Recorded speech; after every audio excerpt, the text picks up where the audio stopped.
Hello friends, मैं आज आपके लिए गणेश जी और बूढ़ी माई की कहानी लेके आई हूँ। एक समय की बात है, एक गांव में एक अंधी बूढ़ी माई रहती थी। उसके परिवार में उसका पति और बेटा बहू रहते थे। वो बहुत गरीब थे। बूढ़ी माई के पति की तबीयत ठीक नहीं रहती थी। बूढ़ी माई प्रतिदिन गणेश जी की पूजा करती थी।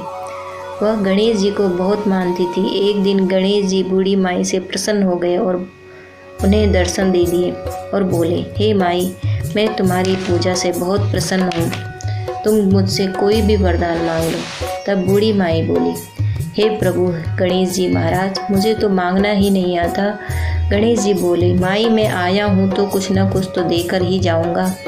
बूढ़ी माई बोली, हे प्रभु, आपने मुझे पहली बार दर्शन दिए हैं। मुझे नहीं पता कि इस समय मैं आपसे क्या मांगूँ।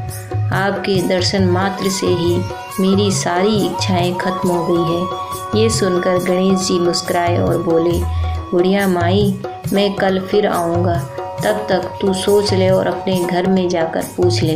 बुढ़िया माई बोली, ठीक है प्रभु। फिर गणेश जी चले गए और अंतर्ध्यान हो गए।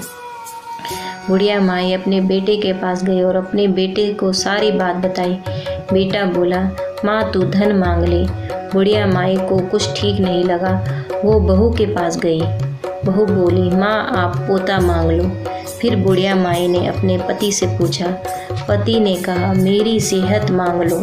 तब बुढ़िया माई ने सोचा कि ये सब तो अपने ही मतलब की चीज़ें मांग रहे हैं। फिर वो पड़ोसन के पास गई और उससे पूछा। पड़ोसन ने कहा, तू क्यों मांगे धन और क्यों मांगे पोता? तू तो अपने लिए आंखें और निरोगी काया मांग ले।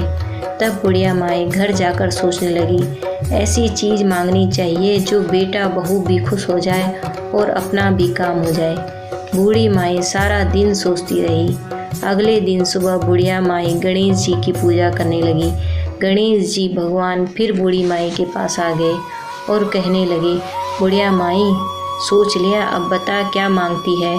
तब बुढ़िया माई बोली, हे गणेश जी महाराज, आप मुझ पर ऐसी कृपा कीजिए कि मैं सोने के कटोरे में अपने पोते को दूध पीता देखूं और अमर सुहाग दो, निरोगी काया दो, सभी को सुख दो, अंत में मोक्ष दो।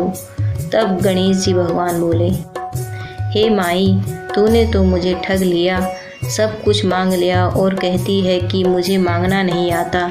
पर ठीक है। गणेश जी भगवान तथास्तु तथास्तु कहकर चले गए और अंतर्ध्यान हो गए। और बुढ़िया माई अपने परिवार के साथ बड़े सुख से रहने लगी और अंत में मोक्ष को प्राप्त हो गई। गणेश जी भगवान, जैसे आपने बुढ़िया माई पर कृपा करी, वैसे ही हम सब पर करना। कहते पर, सुनते पर और हुंकार भरते पर सब पर अपनी कृपा बनाए रखना। बोलो गणेश जी भगवान की जय। अगर आपको ऐसी और भी कहानी सुननी है तो मेरे चैनल को सब्सक्राइब ज़रूर कर लेना।